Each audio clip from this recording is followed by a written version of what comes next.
Hi guys, welcome to my crazy life. It's Lori, and today I've got a keto review bake with me. I ordered these flavors. It is from OOOFlavors, so it's OOOFlavors. These are supposed to be keto friendly flavoring for your cooking and baking. I got the keto flavor pack. It came with cornbread, French toast, maple syrup, and cinnamon roll. Yum. They're sugar-free, no carbohydrates. The ingredients is propylene glycol and natural flavors. Hi, buddy. Wellington wants some attention. So we're going to try these out today. Now, this was not cheap. Not going to lie. This 4-pack was $12.99 with free shipping. I got them on Amazon. But they're supposed to be concentrated, and if they're good, it's worth it to me.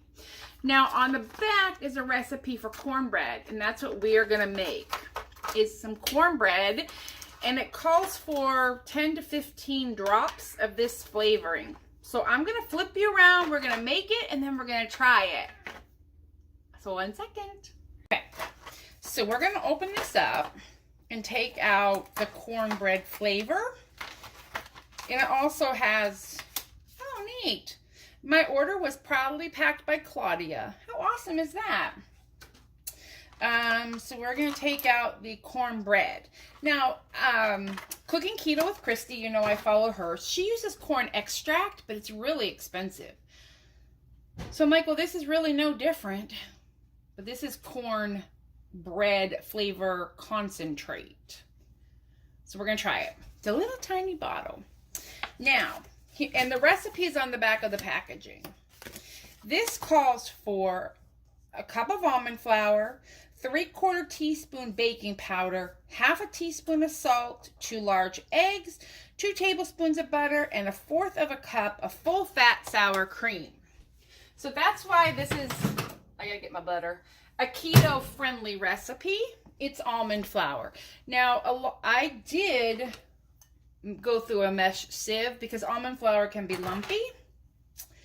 And then and it calls for the 10 to 15 drops of this, and then it calls for some of their liquid sweetener, but I don't have any of that, so I just use some of my sweetener.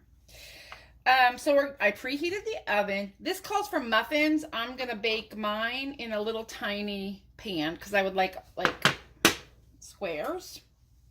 It doesn't matter. So first thing we're gonna do are the wet liquids. So we've got the 2 eggs, and I'm gonna whip them into the 2 packets of sweetener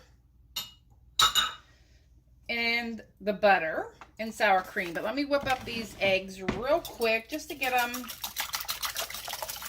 Now, the next time I make this, I have a lot of recipes like this that I use, and you whip the eggs and it gives it a little more volume. But I'm going to follow their recipe exactly.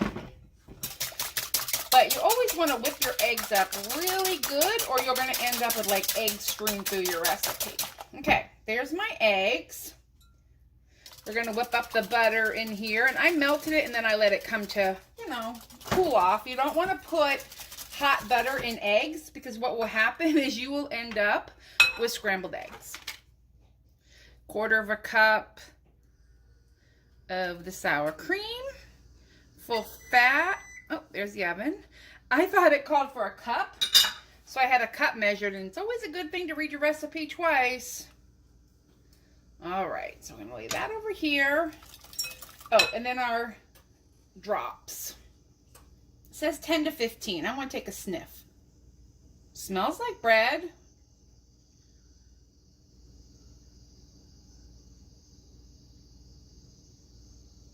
So the 10 is like 1 dropper.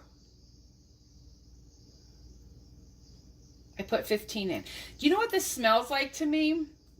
Butter popcorn Jolly Ranchers. Not Jolly Ranchers, Jelly Bellies. I don't know why, but that's what it smells like. I have dropped some egg back there. All right, so we're gonna whip all this together. You can use a mixer, but I don't feel it's necessary. for this little bit. You just want to make sure all your ingredients get blended together. Let me smell. It smells like cornbread, guys. All right, so here's my cup of almond flour and salt, baking soda, baking powder. Powder, not soda, guys, powder. Now, what we're gonna want to do, hi buddy, is stir this up. You wanna make sure all your ingredients really get blended together. You don't wanna take bites of stuff and get a whole mouthful of baking powder and all that. So I always just try to stir it at each step. So there we go, it's pretty mixed in. Now I'm gonna use a spoon for the remaining. And the fun thing is, since this is not actual flour, you can just dump everything in there. And what I mean by it's not flour, this is not absorbent like flour would be, and gluten and all of that. So this is also gluten-free. Fun fact, and I've said before, if you're keto, strict keto, you're gluten-free. Now, gluten-free is not keto. Keep that in mind. Just because something is gluten-free doesn't mean it's 0 carbs, but something keto should be gluten-free because gluten is full of carbs. Okay. So what we've got is the consistency of a pancake batter. Pretty cool, huh? Now, I always use so many dishes, guys. And let me tell you, am I the only one quarantining that is like running my dishwasher once a day? What is up with that? I live alone, guys. Why am I running my dishwasher like a maniac? All right. Let's move this over here. I'm excited to try the other flavors, which is why I got like a little tiny variety pack. Now, I don't know. Let's see. I think it's going to fill this just fine. The recipe says it makes 5 to 6 muffins. So, obviously, you can double this recipe. Not a big deal if you want more. But let's try it first.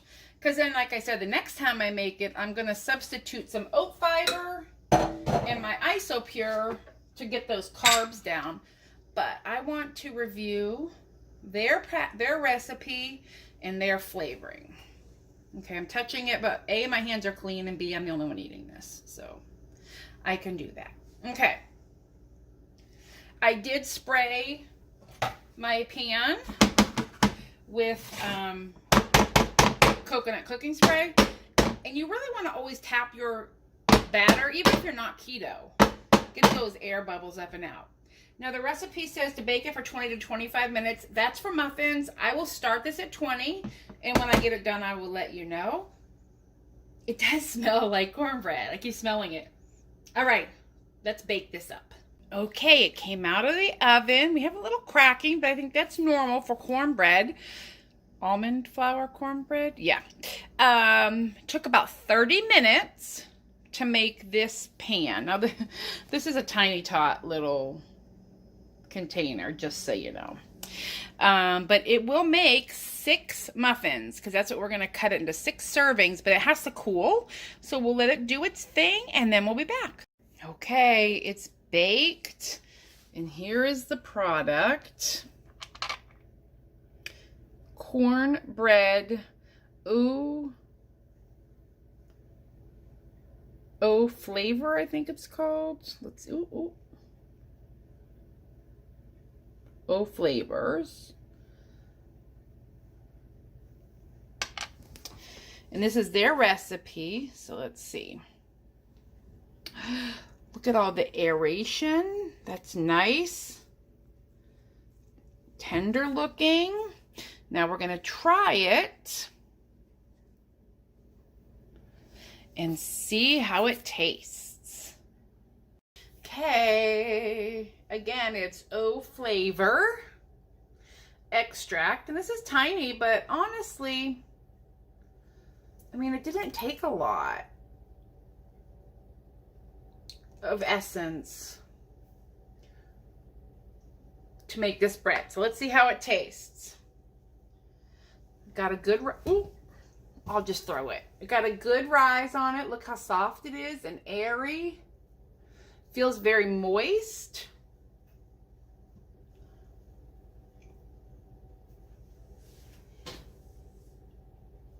Mmm. That's good. That's really good. No grain to it at all. It's very moist. Tastes like cornbread. Doesn't have the cornbread feel to it, like that toughness, but it's definitely worth it. It's really good. And maybe a couple more drops of the extract next time, or of the flavor. But I give it a thumbs up, and the recipe is delicious. So if you're thinking about getting some of this, at least the cornbread is delicious. And the recipe's not bad either. All right, guys, well, I hope you enjoyed, and you too can make some cornbread for your Easter meal or anytime. All right, guys, bye.